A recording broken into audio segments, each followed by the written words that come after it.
The twin suns rose slowly over the royal city of Unara. The golden towers of the palace shimmered under the soft morning light. It was a quiet day, as most days had been for the past 10 years. Queen Cyril stood alone on her balcony, gazing at the sky. Her eyes, once full of strength, now carried a deep sadness. Years ago, her daughters, Nira and Lune, had vanished during a voyage. They were only 10 years old when they left the planet with a team of royal explorers. The ship had been strong, the crew experienced, and the journey meant to be short. But something went wrong. The ship never returned. All communication was lost, no signal, no message, no trace. Search teams were sent across the galaxy, but they found nothing. Many believed the ship had been destroyed. Others thought the girls had died. But Queen Cyril never believed that. Her heart told her they were still alive, somewhere far away. Every year on the same day, she ordered the royal banners to be lowered and candles to be lit throughout the city. The people of Unara also remembered the lost princesses. They loved the queen, and they had loved her daughters too. Nira had a brave spirit and asked many questions. Lune was gentle and loved the stars. Together, they brought light to the palace. Without them, it had grown quiet in another part of the galaxy, on a small station near the edge of deep space. A human explorer named Mason was busy checking old star maps. He had spent most of his life traveling alone between planets, helping small colonies, fixing machines, and mapping forgotten paths. He wasn't famous, he wasn't rich, but he was curious and honest. He liked discovering things others had forgotten. One evening, while cleaning an old storage room in the station, Mason found a dusty metal box. Inside was a broken tablet, old space charts, and a small data crystal. He repaired the tablet and inserted the crystal. The screen blinked once, then showed a strange symbol one he didn't recognize. He ran a scan and saw the symbol belonged to an alien race not often seen in the Unaran royal family. The data showed a faint path taken by a ship called the Starpital, last seen 10 years ago. Mason noticed something else. There was a very weak signal coming from that same direction, still active but buried under radiation noise. No one had checked this path in years. Mason didn't know much about Unaran history, but he had heard a little. He remembered someone once said that the Queen of Unara had lost her daughters. This path, this signal, this forgotten chart, something about it felt important. He sat for a while, thinking. He could ignore it and move on, or he could follow the signal. Maybe it was just space junk, but maybe it wasn't. He packed his gear, loaded supplies into his ship, the Dawnlight, and set a course. The trip would take several days. The path crossed empty space, far from trade routes and starports. Mason passed time reading, checking instruments, and adjusting the signal scanner. The closer he got, the clearer the signal became. It was old, slow, and weak, but still calling. On the 5th day, he entered a region filled with strange energy fields. The ship shook gently, but Mason adjusted the shields and moved carefully. Then, out of the black void, something appeared on his screen, a ship, floating still, its lights dim, wrapped in a strange glowing mist. He matched the shape with the records. It was the star petal dot. Mason stared at it in silence. He sent a message, but there was no answer. He moved closer. The ship looked damaged but not destroyed. He activated his suit, took a deep breath, and entered the airlock. Inside, the ship was cold. The lights flickered. Dust floated in the air. Most systems were offline. He walked through quiet halls, shining his light on old walls covered in vines of strange energy. Then he reached the crew chamber. The door was sealed. He used a tool to unlock it. Inside were broken seats, scattered tools, and empty supplies. But near the back wall were 2 large stasis pods. Both were still active. Mason stepped closer and saw 2 young girls inside, sleeping peacefully, protected by the pod systems. Their faces were calm. They didn't look older than 10. Mason checked the data panel on the side. The names were written in Unaran script. He didn't know the language, but he saved a copy to translate later.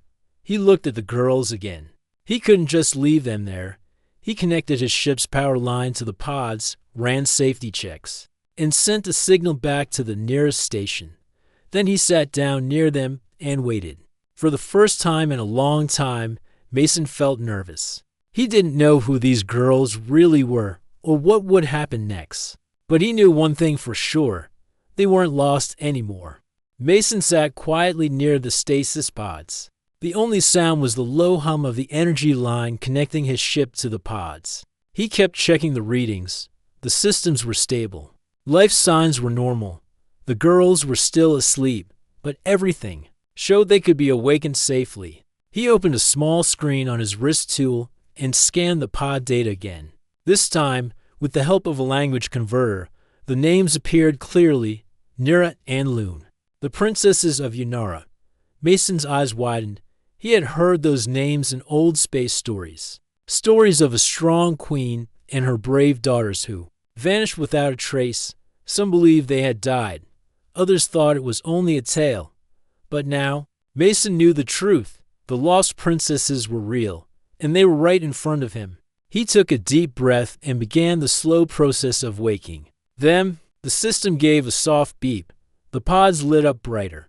Steam rose from the edges as the doors unlocked. Slowly, the covers slid open. The first to open her eyes was Nira. She blinked and looked around with confusion. Then Loon stirred beside her. Both girls sat up slowly, holding onto the edges of the pods. Their faces showed surprise, fear, and wonder all at once. Mason stepped back to give them space. He raised his hands gently. "It's okay," he said softly. "You're safe now. My name is Mason. I'm here to help." The girls looked at him, unsure. Nira glanced at her sister, then back at the man in the strange suit. Loon rubbed her eyes and whispered something in their language. Mason couldn't understand, but he guessed it was a question. He reached into his pack and pulled out a warm blanket, offering it to them. The girls accepted it, slowly wrapping themselves. Then he gave them each a bottle of water. They drank. Carefully, still watching him, after a few minutes, Nira spoke. "Where are we? You were lost." Mason said, "Your ship got stuck in an energy field. I found you. I brought power to your pods. Now you're awake." Nira's eyes were sharp. "You are human." "Yes," Mason said. "I'm from Earth, but I travel across space. I found your signal by chance." Loon looked at him quietly. Her eyes were wide but calm. "We remember light, then nothing. Now we are here. You were sleeping for a long time," Mason said gently. "Many years." The girls looked at each other. Their faces changed. They understood what that meant. Nira stood slowly. "Mother, our mother, is she alive?" "Yes," Mason said. "Your mother is Queen Cyril. She never gave up on you. She still rules Yunara. I think she's waiting for you, even now." Loon's eyes filled with tears. Nira held her hand tightly. Mason smiled. "I can take you to her, but we'll need to leave soon. The ship is old. It's not safe here." The girls nodded. They followed Mason carefully through the quiet halls of the ship. As they passed broken walls and dark rooms, memories came back. Nira stopped near a small corner. "This was our sleeping room," she said softly. Lune touched the wall. "We used to draw stars here." Mason let them walk slowly. He didn't rush them. He understood this place had been their home before the long sleep. Back on the dawnlight, Mason helped the girls settle into a small resting area. He gave them simple food, warm soup and soft bread. They ate slowly, still adjusting to their new surroundings. "How long were we asleep?" Nira asked. 10 years. Mason answered. They looked surprised. "It did not feel long," said Loon. "Stasis sleep stops time for your body," Mason explained. "But outside, time keeps moving. A lot has changed." He showed them the stars outside the window. The energy field around their ship had already begun to fade now that the pods were disconnected. Mason programmed the ship to move away slowly. "Yunara is still many days from here," he said. "But we'll get there." Nira looked out at the stars. "We wanted to explore when we left. We never reached the next planet. I think the storm took us." "A magnetic storm," Mason said. "Strong and strange. It pulled your ship off course and into that field." Loon leaned back. Will Mother believe we're real? She will, Mason said. You're her daughters. She'll know. They remained quiet for a while. Then Nira looked at Mason. Why did you help us? She asked. Mason thought for a moment. Because someone had to. And I believe in doing what's right. Loon smiled a little. You are kind. Mason shook his head. I'm just a traveler. But I'm glad I found you. Later that night, while the girls slept, Mason sent a message to a nearby relay station. He included his location, the names of the princesses, and a request to contact Unaran Command. He hoped someone would respond soon. As the ship moved through the quiet stars, Mason sat near the front window. He looked out into the endless dark, thinking about fate, choices, and how sometimes one small action can change many lives. Behind him, two young girls slept peacefully, safe for the first time in years. And far across the galaxy, a queen was about to hear the news she had waited for all her life. The Domlight continued its silent journey through space. Its path was smooth now, far from the broken field where Mason had found the lost ship. Inside the small vessel, warmth and peace returned. Mason made sure the air was clean, the food warm, and the sleeping area quiet for the girls. Nira woke first. She sat up and looked around the room. The walls were silver, the floor soft, and a dim blue light glowed from the corner. For a moment, she didn't remember where she was. Then, she saw the stars outside the window and remembered the man who had saved them. Loon stirred beside her. She rubbed her eyes and looked around with sleepy eyes. Are we still flying? Yes, Nira answered. I think we are safe now. Mason entered quietly, holding the small cups. Morning, he said with a gentle smile. I brought you something warm. He handed them the cups. Inside was a soft, sweet drink made from fruits and herbs. It had a calming taste and helped the girls feel better. They drank slowly, still unsure about everything. You slept well, Mason said. We have about 4 days left until we reach Unaran space. After that, we'll send a message straight to your mother. Nira looked down. Will she remember us? She remembers you every day, Mason said. She never stopped searching. Loon held her sister's hand. Her voice was quiet. What if she changed? What if she forgot our faces? Mason sat down nearby. A mother never forgets her children. Even after 100 years, she would know you. And 10 years is not so long when love is strong. The girls didn't speak for a moment. Then Nira nodded. We will go home. Mason helped them explore the small ship. He showed them how the food maker worked, how the control panels lit up, and how he used star maps to find his way. They listened with interest, even though they were young. They were smart and curious. You fixed our pods, Loon said. You brought us back. I only did what I could, Mason replied. Your ship was calling out. The signal was weak, but it was still alive. Many passed by, I think.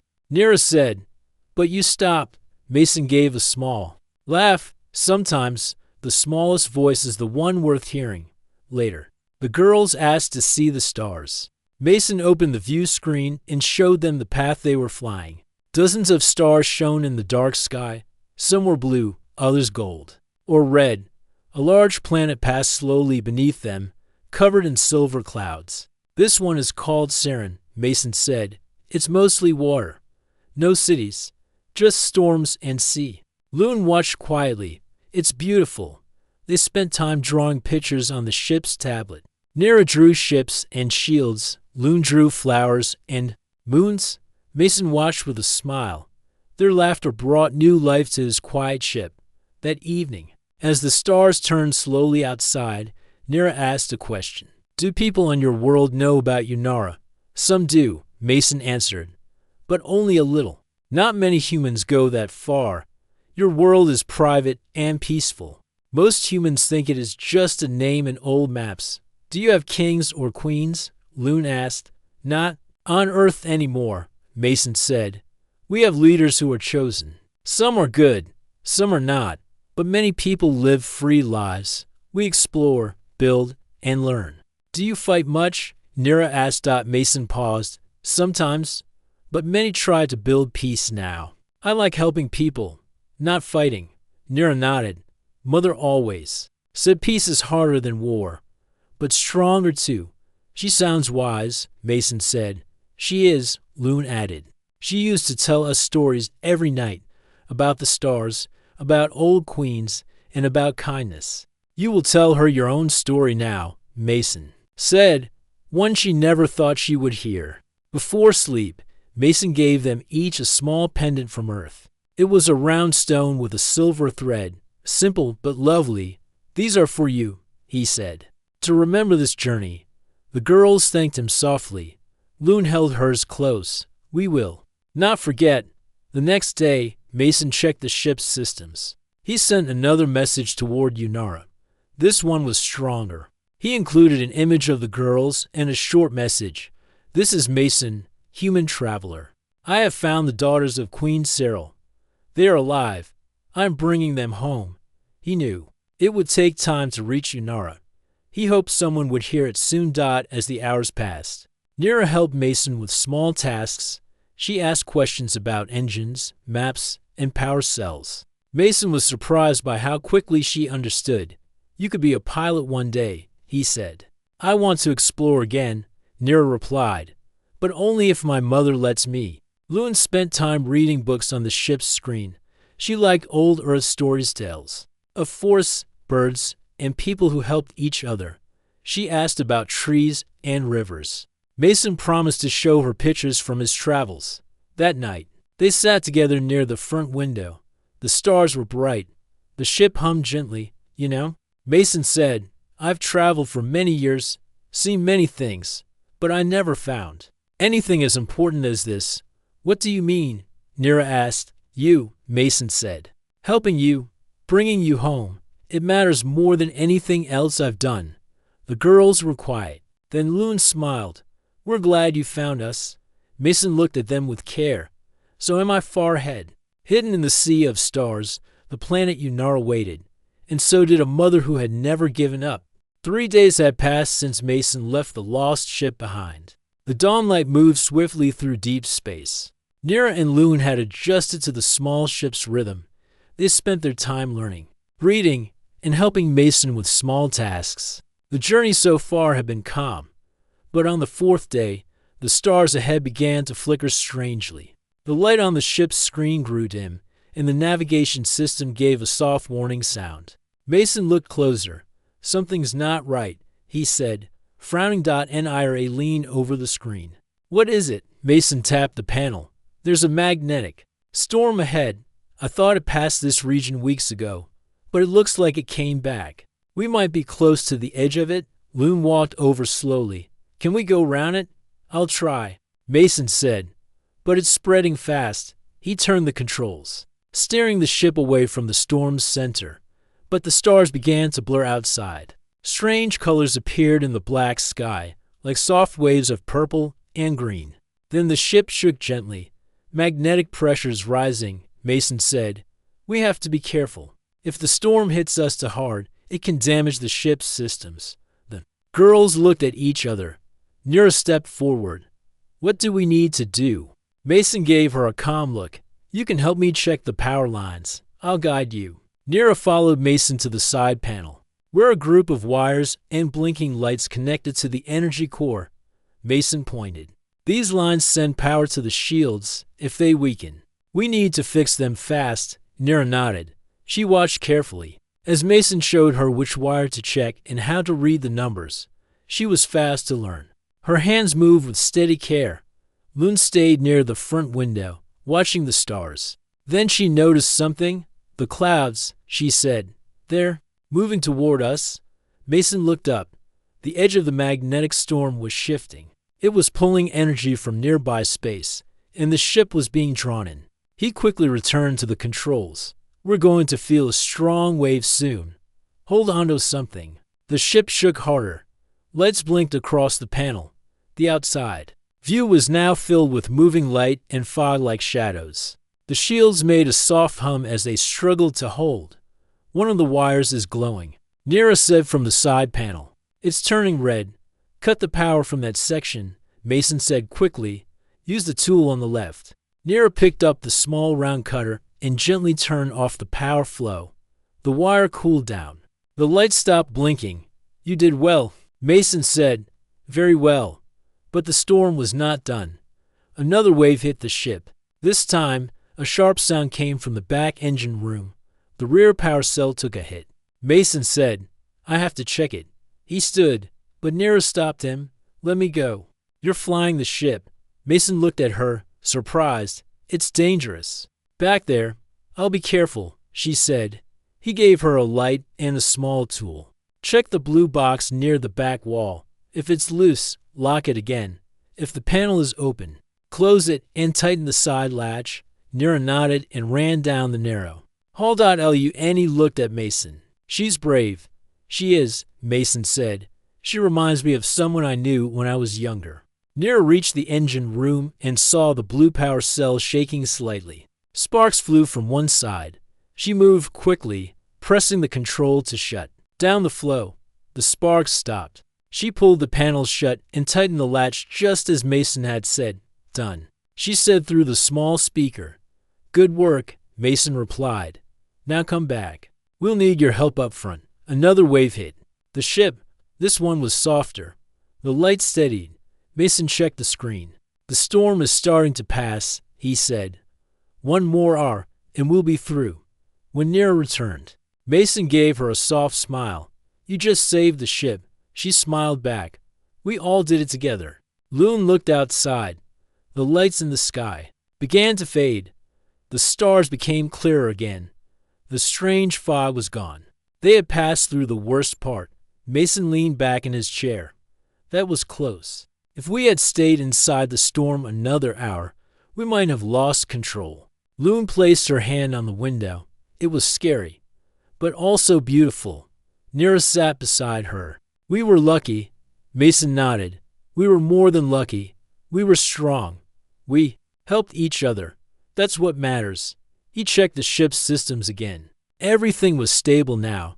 The engines were running well. The shield had taken some damage, but it was holding. "We're safe," he said, "and we're getting closer to Unara. Just a few more days." Nira looked down. "What if more storms come? We'll face them," Mason said, "together." The girls smiled. That night, Mason repaired the small damage the storm had caused. Nira helped him tighten the power lines. Loon read out the tool instructions from the ship's guidebook. They worked like a team. As they finished, Mason said, "Something soft. Most people travel for glory or gain, but this journey feels different.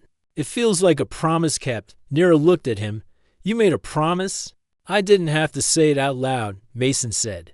"But when I found you both, I knew I had to bring you home, no matter what." Loon smiled. "You kept your promise, even through the storm."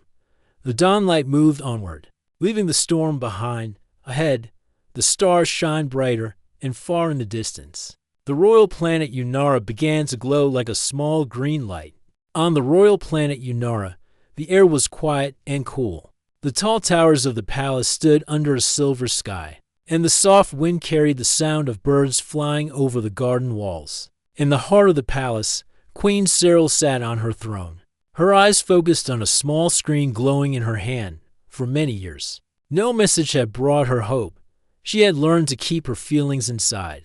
But now, a message had come from far beyond the stars. It was from a human traveler named Mason. The message was simple. He claimed to have found her daughters, Nira and Loon. The queen read the words again and again. "This is Mason, human traveler. I have found the daughters of Queen Cyril. They are alive. I am bringing them home." Her heart beat faster. Her hands trembled slightly. But her mind, trained through years of leadership, stayed calm. She could not accept the news without proof. She had seen too many false messages before. Too many hopes that led only to pain. Her chief advisor, Dren, stood beside her. He was old, loyal, and careful with words. "My queen," Dren said, "this may be a trick. Many know the story of the princesses. Many may seek reward." The queen looked at him. "I understand, Dren, but something in this message feels true." Dren nodded. "The signal comes from a human ship. That much is clear. In the attached image, it shows the girls. They appear young, about 10 years old. The skin matches royal features, but the quality is not sharp. It could be altered. The queen rose and walked to the window. The garden below was filled with white flowers. It was the same garden where Nira and Loon used to play. She remembered their laughter, their questions, their small feet running over the grass. She turned back. Send a reply. Tell the human he is cleared to land on platform 7. Make sure our medics are ready, but keep the city quiet. No public news yet. I want to see them with my own eyes. Trembode. Yes, my queen. At the same time, far in space, inside the dawnlight, Mason received the reply. He read it with a deep breath. A soft smile appeared on his face. We've been cleared to land. He told the girls. Luni looked up. Did she answer? Yes, Mason said. Your mother is waiting. She wants to see you both. Nira stood near the window. Her hand pressed to the glass. We're really going home. The planet Unara now filled the front view of the ship. Its green surface shined with forests and rivers. The royal city sparkled under the sun. Towers reached into the sky, and small airships moved between platforms. Mason guided the dawnlight through the outer clouds. As the ship approached the main city, a flight beacon locked onto their path and helped them land smoothly on the wide royal platform. Guards stood nearby, their blue uniforms neat and silent. When the ship's door opened, warm sunlight entered the small cabin. The girls stepped out first, holding hands. Their long hair moved gently in the breeze. Behind them, Mason followed slowly. A group of medics moved forward, checking the girls' health. They were kind and careful. One of the guards held a small device and scanned the girls' faces. Then the large palace doors opened and Queen Cyril appeared. She walked with slow, careful steps. Her long robe flowed behind her, and her eyes searched the platform. When they fell on the two girls, she stopped. Nira stepped forward. Mother. The queen's eyes filled with tears. She walked faster. Now, Loon ran toward her. My daughters, the queen whispered. She knelt and wrapped both girls in her arms. For a long moment, nothing else mattered. There were no guards, no advisors, no questions. Just a mother holding her daughters after 10 years of waiting. Mason stood quietly to the side. He didn't speak. He didn't move. But his eyes were warm, and his heart felt full. The queen looked up at him. She rose slowly, still holding her daughters close. You brought them back, she said. I found them by chance, Mason replied. But once I knew who they were, I couldn't leave them behind. The queen walked toward him. She placed her hand on his shoulder. I do not know who you are, but you have given me more than I could ever repay. You don't have to repay me, Mason said. Just knowing their home is enough. Dren stepped forward, still unsure. Forgive me, my queen. Should we not confirm? The queen raised her hand. These are my daughters. I know their faces. I know their voices. I know their hearts. No test is needed. Dren nodded and stepped back. The girls were taken inside. Where? The royal healers examined them fully. The queen stayed beside them the entire time. She held their hands and listened to every word. She asked what they remembered, and the girls told her of the ship, the stasis pods, the energy field, and the quiet years inside sleep.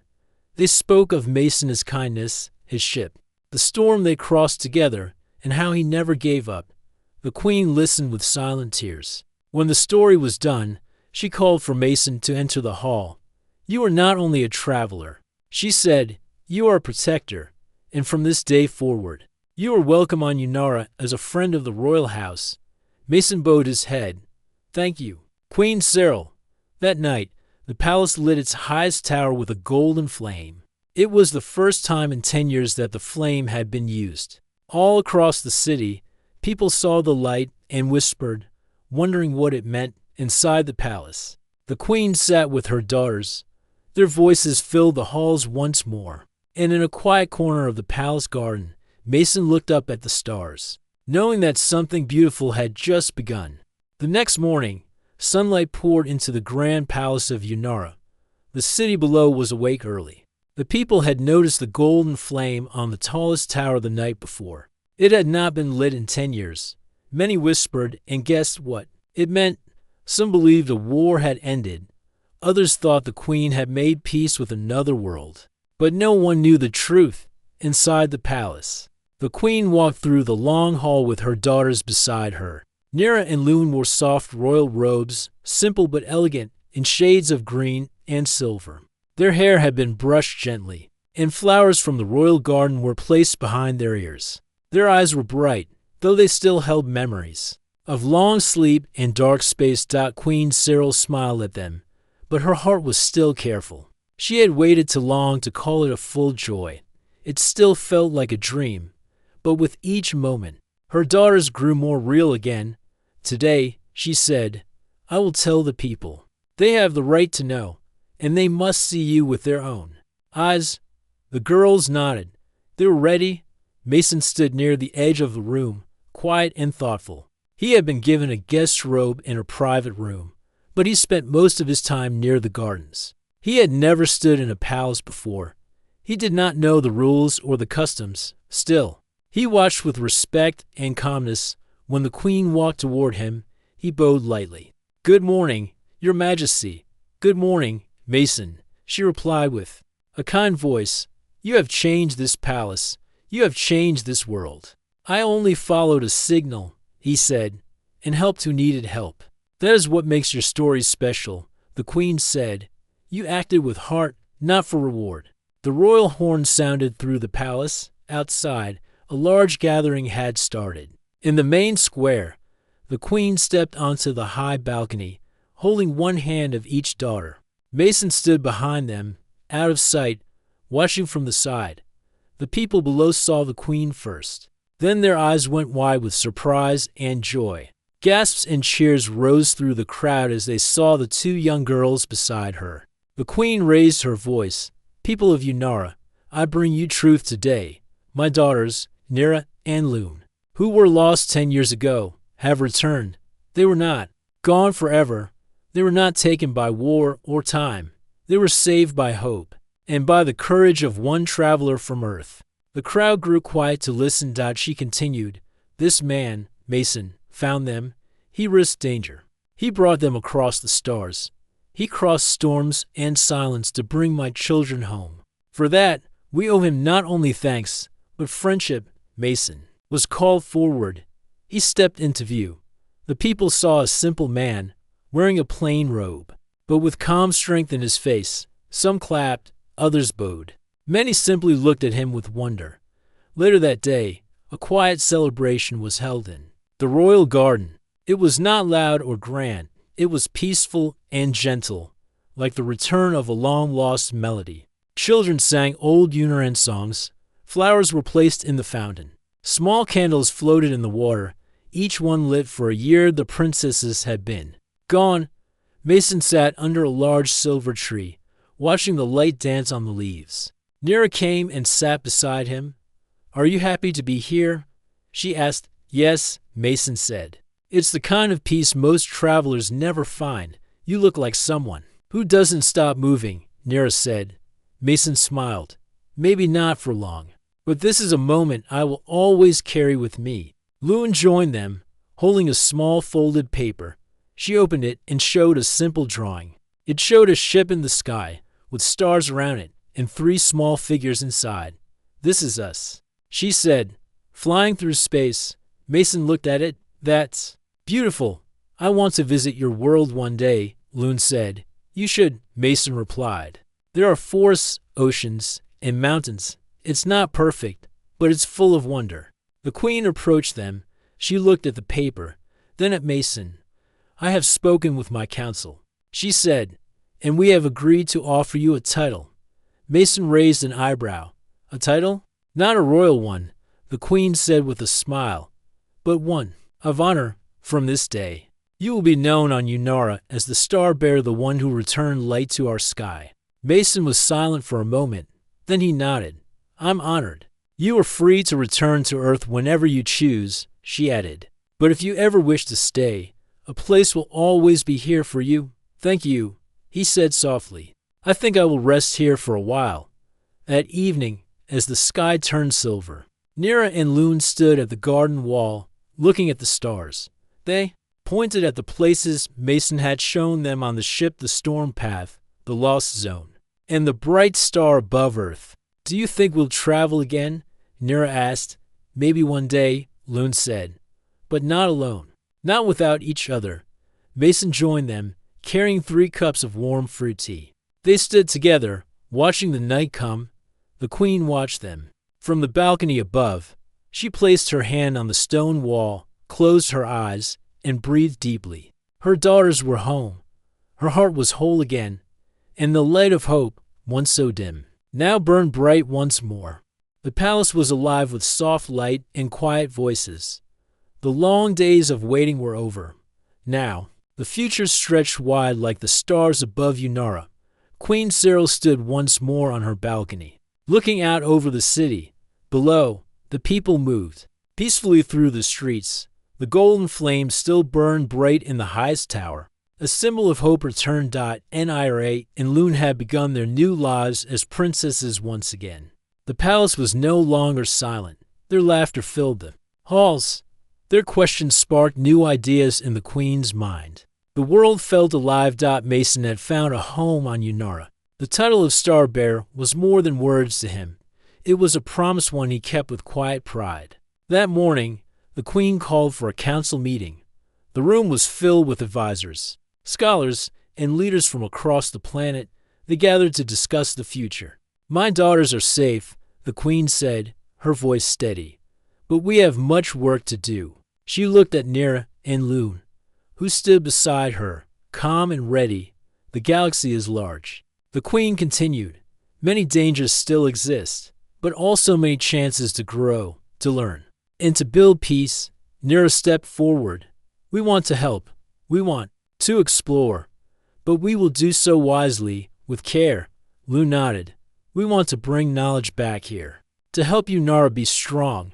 The council listened carefully. They saw the strength in the young princess's eyes. They knew the long years had made them wise beyond their age. Mason spoke last. "There's much I can teach, and much I can learn. Together, we can find new paths, not only for Unara, but for all who wish peace." The council agreed.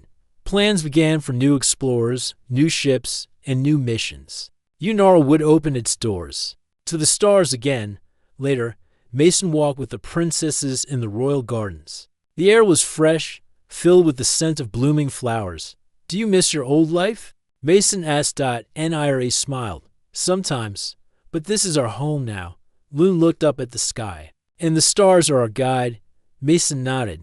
"The stars connect us all." They stopped near a small fountain. The water flowed gently, shining in the sunlight. Nira looked at Mason. "Thank you for bringing us home." Mason smiled. "You taught me more than I taught you." Loon added softly, "We will never forget you." The days passed. The palace grew busier with new visitors and plans. But quiet moments remained. The Queen and her daughters spent time together, sharing stories, learning, and healing. One evening, under a sky full of stars, Queen Cyril gathered her daughters and Mason in the palace courtyard. She looked at them both. "This is a new beginning.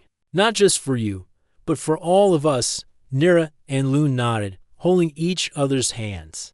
Mason looked up at the stars. "Whatever comes, we face it together."